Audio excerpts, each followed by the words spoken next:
देखो, काल रूपी सर्प के भय से मुक्ति दिलाने के लिए श्री सुखदेव जी ने कृपा करके भागवत शास्त्र को प्रकट किया है। अंतःकरण की शुद्धि का श्रीमद् भागवत की कथा श्रवण से बढ़कर कोई साधन नहीं है।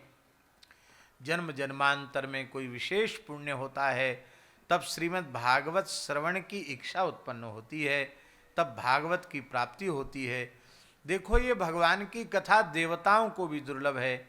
जब श्री परमहंस चक्र चूड़ामणि सुखदेव जी महाराज कथा श्रवण करा रहे थे राजर्षि परीक्षित को, उसी समय देवराज इंद्र अमृत का कलश लेकर आए और सामने रख दिया।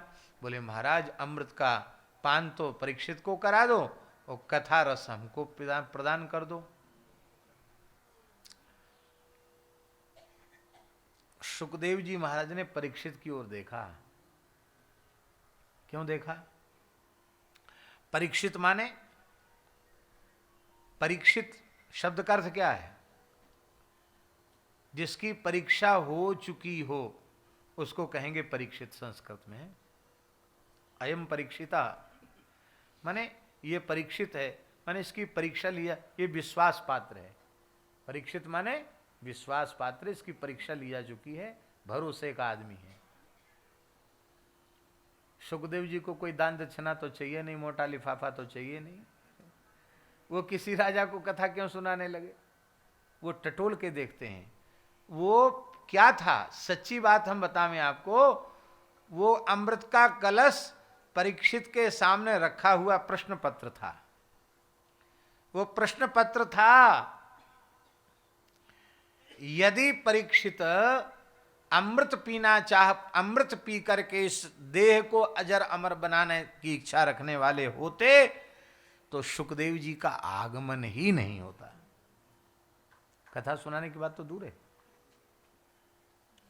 वो देख रहे हैं कथा रस के प्रति महत्व बुद्धि है, इस नाशवान शरीर को अजर अमर बनाने के प्रति महत्व बुद्धि है। क्या है? देहात्म बुद्धि होगी तो देह को अजर अमर बनाना चाहेगा। उन्होंने परीक्षित की ओर देखा तो परीक्षित को बहुत विक्षेप हो रहा था।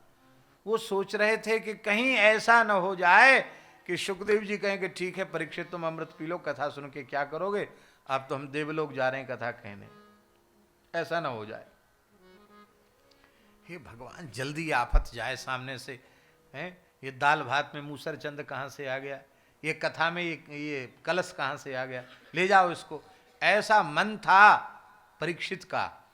और जब ये मन उनका हुआ तो सुखदेव जी के हृदय में बड़ी प्रसन्नता हुई। ये उत्तम अधिकारी है कथा श्रवण करने का।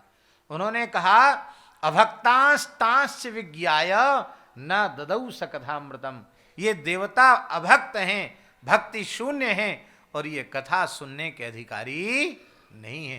कहा, भाग जाओ यहां से, चले जाओ अपना अमृत का कलश लेकर के, तुम कथा सुनने के अधिकारी